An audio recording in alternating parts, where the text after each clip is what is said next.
بسم الله الرحمن الرحيم نحمده ونصلي على رسوله الكريم أما بعد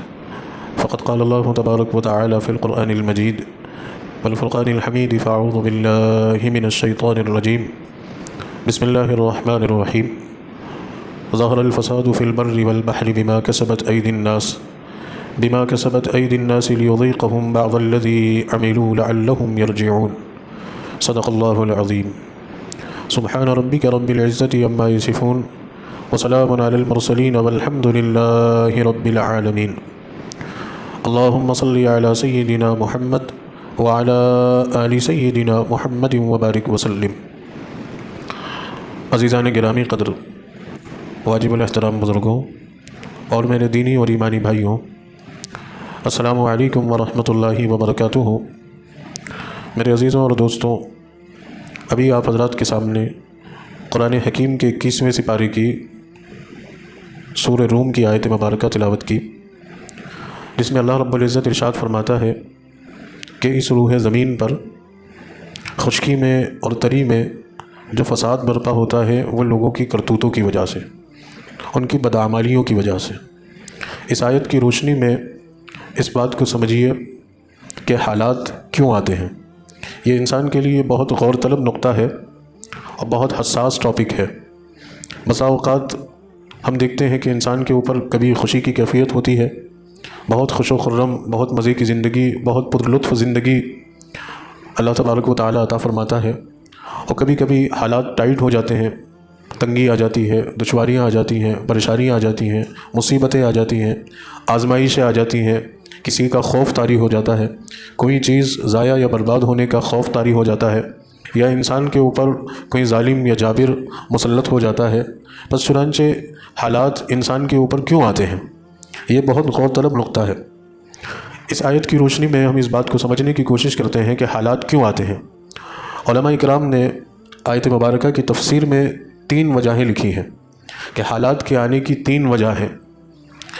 سب سے پہلی وجہ تو یہ ہے کہ حالات رفع درجات کی وجہ سے آتے ہیں، یعنی درجات کو بڑھانے کی غرض سے۔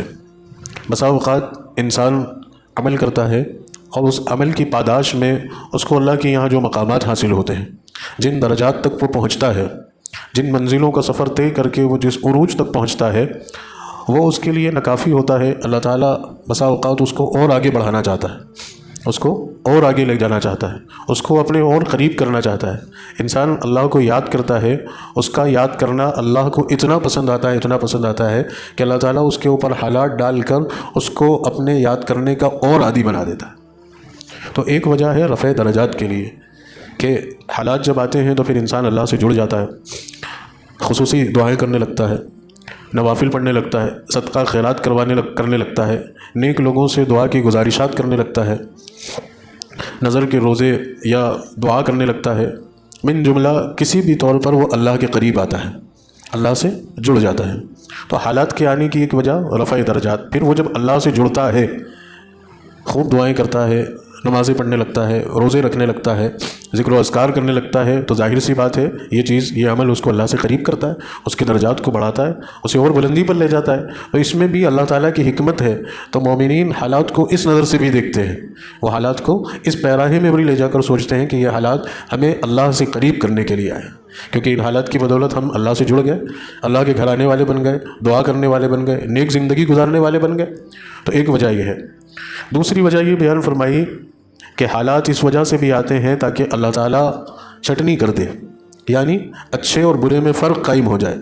اچھے لوگ ایک طرف ہو جائے اور برے لوگ ایک طرف ہو جائے، مومنین ایک طرف ہو جائے اور منافقین اور مشرکین اور کافرین ایک طرف ہو جائے۔ تو یہ بھی ایک بڑا زبردست نقطہ ہے سوچنے اور غور کرنے والا کہ جب حالات آتے ہیں تو ان حالات کی ضد میں بعض لوگ تو وہ ہوتے ہیں کہ جو استقامت سے جم جاتے ہیں کہ بھائی کچھ بھی ہو، کیسے بھی حالات ہوں، کیسا بھی ماحول ہو،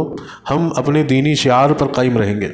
ہم اصولوں پر قائم رہیں گے، ہم سچائی پر قائم رہیں گے، ہم حق پر قائم رہیں گے، اور حالات کی وجہ سے ہم راہ حق کو چھوڑیں گے نہیں، بلکہ کچھ بھی قربانی دینی پڑے ہمیں منظور ہے، ہم راہ حق سے نہیں ہٹیں گے۔ ایک جماعت۔ اور کچھ لوگ ہوتے ہیں کہ جو حالات کی پاداش میں وہ کمپرومائز کر لیتے ہیں، ایڈجسٹمنٹ کر لیتے ہیں، اپنے آپ کو تبدیل کر لیتے ہیں اور تاخیر اور ترمیم ڈال دیتے ہیں کہ بھئی ٹھیک ہے ابھی وقت ایسا ہے، ابھی حالات ایسا ہے، ابھی یوں ہے، ابھی یوں ہے، تو بس چنانچہ وہ راہ حق سے ہٹ کر،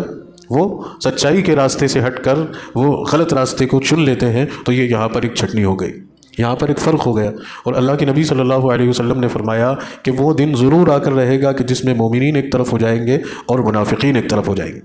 وہ دن ضرور آ کر رہے گا، حالات ایسے آئیں گے کہ جس سے یہ فرق واقع ہو جائے۔ اور دوسری وجہ یہ کہ چھٹنی ہو جاتی ہے۔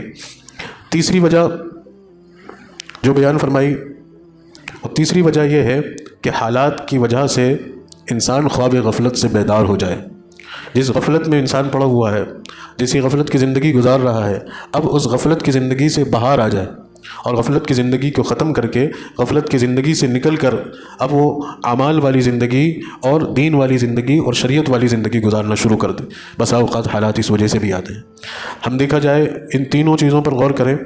ان تینوں باتوں کو سنجیدگی سے لیں۔ پہلی چیز تو یہ کہ حالات درجات کو بلند کرنے کے لیے، دوسری چیز یہ کہ اچھے برے میں فرق کرنے کے لیے، اور تیسری چیز یہ کہ خواب غفلت سے بیدار کرنے کے لیے، غفلت سے نکلنے کے لیے۔ تو یہ تینوں چیزیں بہت اہم ہیں، تینوں نقطے غور طلب ہیں، اور تینوں نقطوں پر ہمیں بہت سنجیدگی سے سوچنا چاہیے، اور ان تینوں نقطوں پر نظر رکھ کے حالات کا سامنا کرنا چاہیے۔ کہ ایک بات یہ ہو کہ ہم اللہ کے قریب ہو رہے ہیں، دوسری بات یہ کہ الحمدللہ ہم راہ حق پر مضبوطی سے جم رہے ہیں، تیسری بات یہ ہے کہ اب تک جو غفلت بھری زندگی ہماری گزر رہی تھی، اب ہم اس غفلت بھری زندگی کو چھوڑ کر ہم خیر والی زندگی، اعمال والی زندگی، عافیت والی زندگی، دین والی زندگی کے لیے تیار اور مستعد ہو گئے۔ اب ہم ایمان والی اور اعمال والی زندگی گزارنے والے بنیں گے، وقت اور حالات کا مقابلہ کریں گے، اپنے آپ کو وقت اور حالات کے لیے تیار اور پریپیئر کریں گے، نہ کہ اپنے آپ کو غفلت میں پڑا رہنے دیں گے، اپنے آپ کو غفلت میں چھوڑ دیں گے، جیسی زندگی چل رہی ہے ٹھیک ہے چلنے دیں گے، ایسا نہیں۔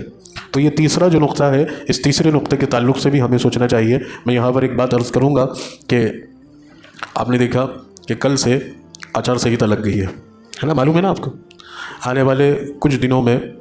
الیکشن ہے، اور جتنے بھی چرن میں پورے ملک میں لوک سبھا کے الیکشن ہونے والے ہیں، ہماری ایم پی کی بھی ڈیٹ ڈکلیئر ہو گئی۔ آپ اس چیز کو بھی بہت اہمیت کے ساتھ دیکھیں، اس کو معمولی مت سمجھیں، اس کو بالکل بھی ہلکا مت سمجھیں کہ بھئی ہمیں کیا سروکار، ہمیں کیا لینا دینا، ہمیں اس چیز سے کیا فرق پڑ جائے گا اور ہمیں اس سے کیا فائدہ ہوگا۔ آپ بالکل بھی یہ نہ سوچیں، بلکہ اس بات کو ذہن میں رکھیں کہ یہ جو الیکشن ہے اس دفعہ کا، یہ بہت اہم ہے، خاص طور سے اس ملک کے مسلمانوں کے لیے اور مسلمانوں کے مستقبل کے لیے۔ اور میں تھوڑا سا آپ کو اور پرسنلی کروں گا اس معاملے میں کہ ہمارے بچوں کے لیے۔ ہماری زندگی تو جیسے تیسے گزر گئی، لیکن ابھی ہمارے جو چھوٹے چھوٹے معصوم بچے ہیں، جنہوں نے ابھی ہوش سنبھالا ہے یا جو ابھی ہماری گودوں میں ہیں، ان کے مستقبل کا مسئلہ ہے اور ان کا مستقبل داؤ پر لگا ہے۔ کیونکہ یہ جو موجودہ پارٹی ہے، اگر اللہ نہیں کرے، ہم ہمیشہ پازیٹیو سوچتے ہیں، مثبت سوچتے ہیں، اللہ سے اچھے کی امید رکھتے ہیں، اگرچہ حالات کیسے بھی ہوں، ہمارا ایمان ہمیں اس بات کا درس دیتا ہے کہ ہمیشہ اللہ کی ذات سے امید رکھو، کرنے والی ذات اللہ کی ہے، اور اللہ اس بات پر قادر ہے کہ اللہ تعالیٰ نے بڑے بڑے اقتدار والوں کو، بڑی بڑی حکومت والوں کو، بڑی بڑی سلطنت والوں کو ایک لمحے کے اندر نیست نابود کر دیا، اور ان کے اقتدار، ان کی سلطنتیں، ان کی بادشاہتیں سب دھری کے دھری رہ گئیں۔ تو ہمارا اللہ تو اس بات پر قادر ہے کہ وہ ایک لمحے میں کسی کو بھی گرا دے، اس کے آگے کسی کی کوئی حیثیت نہیں، کوئی بساط نہیں، کوئی طاقت نہیں کسی کی بھی۔ اللہ اس قدرت کا مالک ہے۔ تو ہم اپنے اس رب ذوالجلال پر امید رکھتے ہیں کہ انشاءاللہ حالات بدلیں گے، اور اللہ کے دست قدرت میں ہے حالات کا بدلنا۔ لیکن اس بات کا مطلب یہ نہیں ہے کہ ہم بے فکر ہو کے رہ جائیں، اس بات کا مطلب یہ ہے کہ ہمیں سنجیدہ ہونا چاہیے، ہمیں فکرمند ہونا چاہیے، ہمیں اس تعلق سے بہت زیادہ کوششیں اور محنتیں کرنی چاہیے، اور اس تعلق سے جتنا بھی، جیسا بھی، جو بھی ہم کر سکتے ہیں وہ ہمیں کرنا چاہیے۔ میں آپ کو پھر متوجہ کر رہا ہوں، میں آپ کو پھر متنبہ کر رہا ہوں کہ یہ جو الیکشن ہے بہت اہم ہے۔ مجھے نہیں پتا، ہم سب بہت بڑی غفلت میں ہیں، لوگوں کی راتوں کی نیندیں حرام ہیں۔ ہم ایک پلیٹ فارم سے جڑے ہوئے ہیں، ایک صاحب نے ان کی کارگزاری سنائی، میرے ہوش اڑ گئے کہ اللہ کتنا زبردست لوگ کام کر رہے ہیں۔ وہ صاحب نے اپنی پورے دن کی کارگزاری سنائی، اور وہ کارگزاری سنانے کی وجہ یہ بنی تھی کہ ایک میٹنگ تھی، ورچوئل میٹنگ تھی،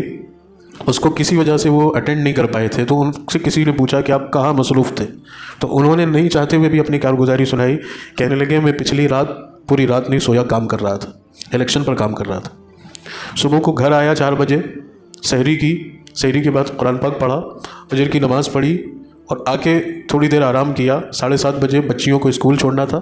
بچیوں کو اسکول چھوڑا، اسکول چھوڑ کے واپس آیا تو جس ادارے میں ہیں وہ، اس ادارے میں اس علاقے کے کچھ لوگ ملنے آئے تھے، ان لوگوں سے میٹنگ تھی،